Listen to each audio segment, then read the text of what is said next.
ये सेना वेना सब नकली है, याद रखना। ये बीजेपी वालों की ये ट्रूपर है, ये जो सेना दिखाई दे रही है। हिटलर ने भी बनाई थी एक ट्रूपर। ये कोई सेना वेना नहीं है, सब बीजेपी वाले लोग हैं, सब बीजेपी वाले हैं। उनके चेहरे मिला लो, गांव मिला लो, वोट निकाल लो, सब बीजेपी वाले निकलेंगे, कोई नहीं निकलेगा। हिटलर अपने समय पर एक फौज रखता था, अपने कार्यकर्ताओं को पुलिस की वर्दी पहना देता था, फौज की वर्दी पहनाता था, फिर अपने विरोधी लोगों को पिटवाता था। उसका नाम था ट्रूपर्स, कहा करते थे उसे। अगर कोई हमारे रामजी राज सुमन जी या किसी भी कार्यकर्ता का अपमान करेगा तो हम लोग भी समाजवादी लोग उसके साथ खड़े दिखाई देंगे। जो इतिहास हमें आगे न बढ़ने दे, जो इतिहास हमारी एकता को लड़ाता हो, उस इतिहास को इतिहास रहना चाहिए, इतिहास को नहीं बदलना चाहिए, इतिहास को नई तरीके से नहीं बताना चाहिए। बताइए, जमीन पे नजर है इनकी, दुकान मकान घर पे नजर है बीजेपी वालों की। ये दूरियां बढ़ाने वाले कानून ला रहे हैं, नाकाम लोग हैं। ये भाजपाई लोग सांड पसंद करते हैं, गोबर पसंद करते हैं। अभी तक की कोई सरकार इतनी भ्रष्ट नहीं आई जितनी भारतीय जनता पार्टी की है। हमारे अधिकारों की कोई परवाह नहीं कर रहा है। पिछले चुनाव में जिस समय समाजवादियों ने पीढ़ी परिवार का नारा दिया और नारे के साथ साथ हम लोगों ने संविधान बचाने का संकल्प लिया, और उसका परिणाम ये हुआ कि न केवल भारतीय जनता पार्टी उत्तर प्रदेश में हारी है, बल्कि उत्तर प्रदेश में सबसे ज्यादा सीटें लोकसभा में जीतने वाली समाजवादी पार्टी बन गई। आज पीडीए और संविधान और बाबा साहब भीमराव अम्बेडकर जी का संविधान, डॉक्टर राम मनोहर लोहिया के हमारा समाजवादी चिंतन और नेताजी के संघर्ष की वजह से आज हम लोग सबसे बड़ी पार्टी हैं उत्तर प्रदेश में। जहां इंडिया गठबंधन ने सबसे ज्यादा सीटें जीती, वहीं भारतीय जनता पार्टी को हम लोगों ने बहुमत से दूर करने का काम भी किया है।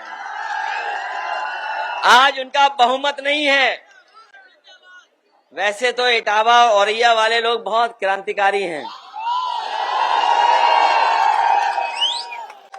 और क्रांतिकारी हों भी क्यों नहीं, ये हमारे इटावा औरैया वाले जो इतिहास के पन्नों को पलटते होंगे, जो इतिहास को जानते होंगे, ये इटावा औरैया का बहुत महत्वपूर्ण इतिहास रहा है। और यहाँ के लोग क्रांतिकारी क्यों न हो, जब चंबल बगल में बह रही हो और जहां हमें रिवाइंस देखने को मिलती हो, मुझे नहीं लगता है कि कहीं भी ऐसी बेहड़ होगी देश में जैसी बेहड़ हमारे आपके जिलों में है। केवल हमारा इतिहास चंबल बेहड़ से नहीं है, बल्कि इतिहास जो जानते होंगे इटावा का, वो जानते होंगे ए.ओ. ह्यूम, जो ए.ओ. ह्यूम थे, जब 1857 की आजादी की लड़ाई हुई और उसमें यहाँ के जो कलेक्टर इटावा के थे, उन्हें क्रांतिकारियों का मुकाबला करने के लिए उन्हें भागना पड़ा और यहां से भाग करके निकल गए।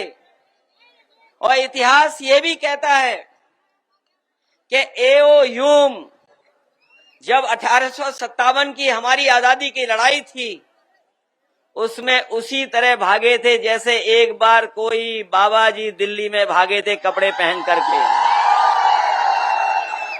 फूलन देवी का भी एक अलग इतिहास है, और शायद धरती पर दुनिया के इतिहास में इतने प्रताड़ना, इतना अन्याय, इतना अपमान किसी महिला का नहीं हुआ होगा जो फूलन देवी का एक समय पर हुआ है। इतिहास अलग अलग तरीके से लिखा गया। मुझे याद है कि फिल्म बनाने वाले जिन्होंने फूलन देवी फिल्म बनाई थी, जो फिल्म बनाई थी बैंडिट क्वीन, एक बहुत बड़े डायरेक्टर हैं, वो हमें एक हवाई जहाज में टकरा गए थे। उस समय हमारे साथ हमारे अंकल भी थे। वो एक लंबी यात्रा थी। उन्होंने उस फिल्म के बारे में जिक्र किया और पूछा कि ये बताओ जब फिल्म अंत हो रही है, बात खत्म हो रही है, तो आपने नेताजी और समाजवादियों का नाम क्यों नहीं लिखा?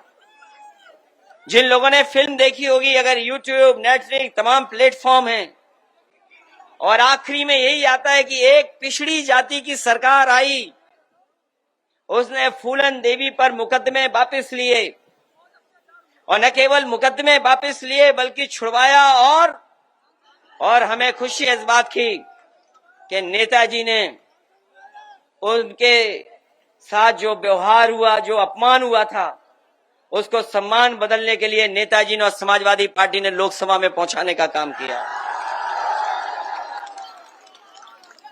और ये शर्त थी, बहुत लोग इतिहास ये नहीं जानते होंगे, वो शर्त ये थी, जब आत्मसमर्पण हुआ था उस समय मुख्यमंत्री अर्जुन सिंह जी थे, और उस समय आत्मसमर्पण के समय ये तय हुआ था कि जो जो डाकू इस समय आत्मसमर्पण कर रहे हैं, इन सब को छोड़ दिया जाएगा। उस समय जिन जिन ने आत्मसमर्पण किया था, सब डकैत छोड़ दिए गए थे, कि फूलन देवी को नहीं छोड़ा गया था। इसीलिए उसी आधार पर नेताजी ने उनके केस वापस लेकर के लोकसभा में भी पहुंचाने का काम किया। जहां इतिहास ये है, वहीं अगर आज के समय पर हम लोग कहीं मुगले आजम का नाम ले दें तो न जाने कितनों को परेशानी हो जाएगी।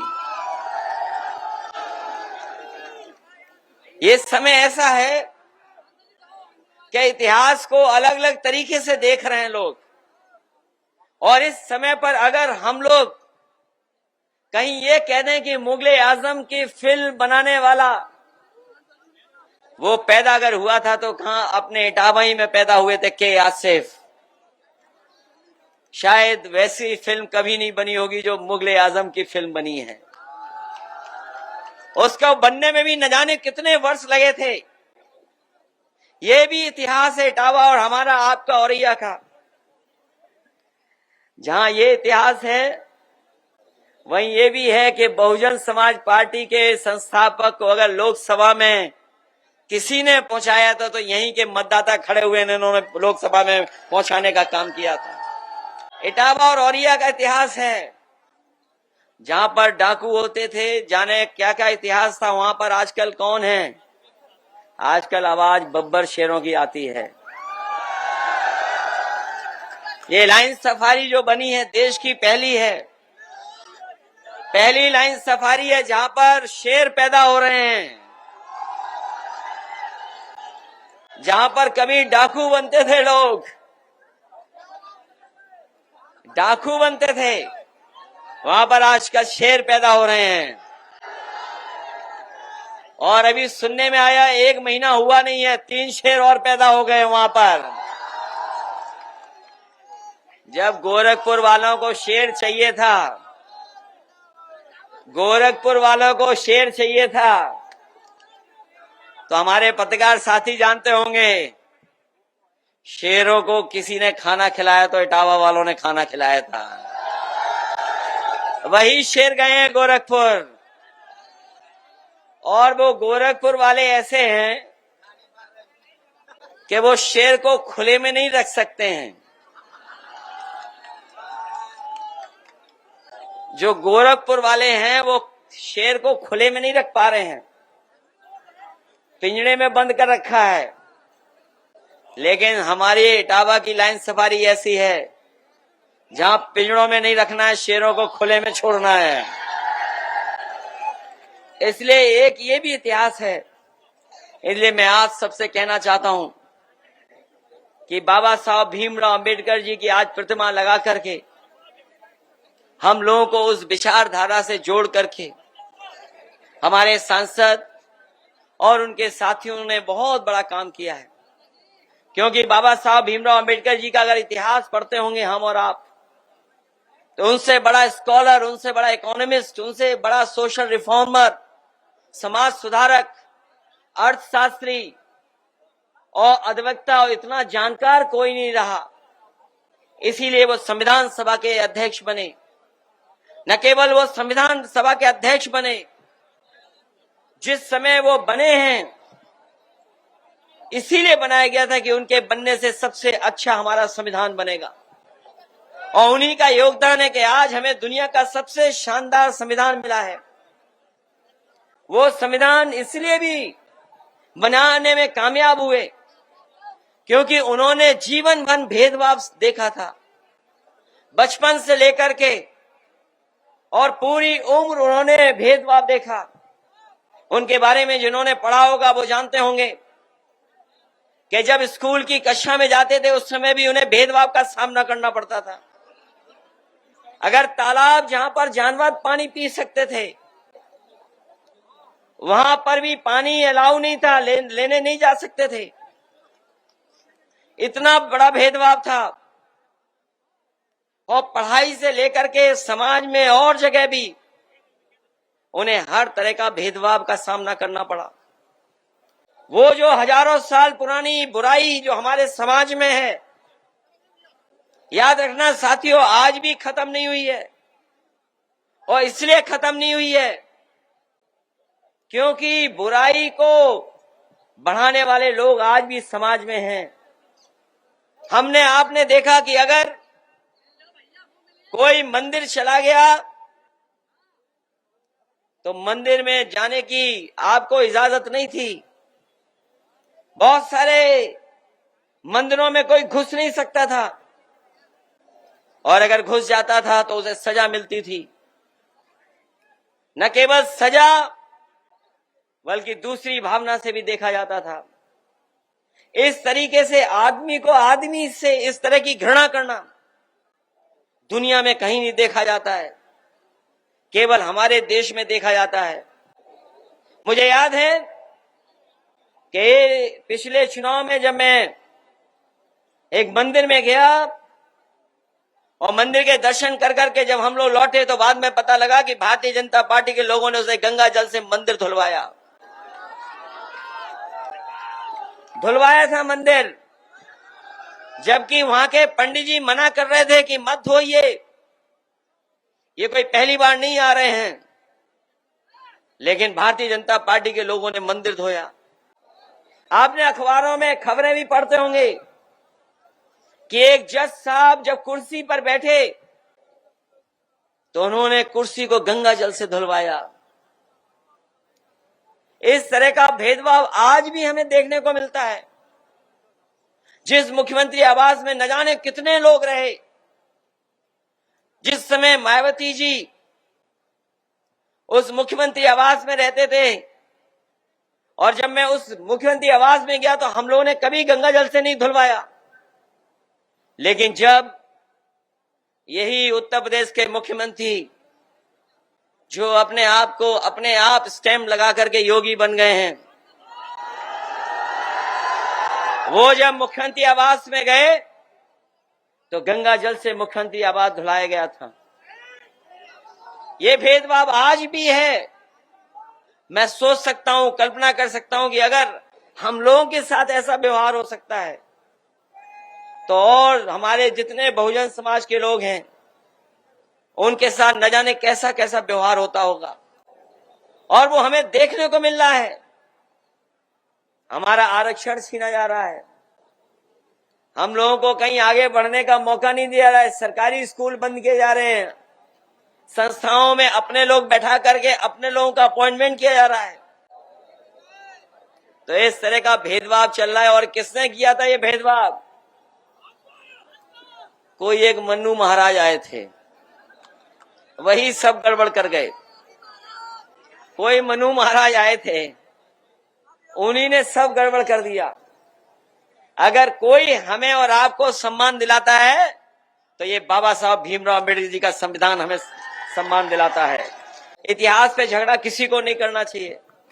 इतिहास क्या था उस पे झगड़ा नहीं करना चाहिए, क्योंकि इतिहास में अच्छी चीजें भी दफन है, बुराई भी दफन है। अच्छी चीजें और तरीके से है, बुराई भी है। किसी का इतिहास उठा करके देख लो, अच्छा बुरा सब मिल जाएगा। इसलिए मैं कहना चाहता हूं, जो इतिहास हमें आगे ना बढ़ने दे, जो इतिहास हमें विकास के लिए रोकता हो, जो इतिहास हमारी एकता को लड़ाता हो, उस इतिहास को इतिहास रहना चाहिए, इतिहास को नहीं बदलना चाहिए, इतिहास को नई तरीके से नहीं बताना चाहिए। और अगर कोई हमारे रामजी राज सुमन जी या किसी भी कार्यकर्ता का अपमान करेगा तो हम लोग भी समाजवादी लोग उसके साथ खड़े दिखाई देंगे, उसकी सम्मान की लड़ाई लड़ने का काम करेंगे। और ये सेना वेना सब नकली है, याद रखना। हिटलर ने भी बनाई थी एक ट्रूपर। हिटलर अपने समय पर एक फौज रखता था, अपने कार्यकर्ताओं को पुलिस की वर्दी पहना देता था, फौज की वर्दी पहनाता था, फिर अपने विरोधी लोगों को पिटवाता था। उसका नाम था ट्रूपर्स, कहा करते थे उसे। ये बीजेपी वालों की ये ट्रूपर है, ये जो सेना दिखाई दे रही है, ये कोई सेना वेना नहीं है, सब बीजेपी वाले लोग हैं, सब बीजेपी वाले हैं। उनके चेहरे मिला लो, गांव मिला लो, वोट निकाल लो, सब बीजेपी वाले निकलेंगे, कोई नहीं निकलेगा। इसलिए ये सरकार की जिम्मेदारी है हमारे सांसद के सम्मान बचाने की, क्योंकि संविधान हमारा रक्षा कवच है। संविधान हमें ताकत देता है, शक्ति देता है। संविधान ही हमें समय समय पर आगे बढ़ने का मौका देगा, हक दिलाता है संविधान। इसलिए बाबा साहब भीमराव अम्बेडकर को याद करते हुए हमें पूरा भरोसा है कि आप सब लोग मिलकर के हमारे पीडीए परिवार को बढ़ाने का काम करेंगे।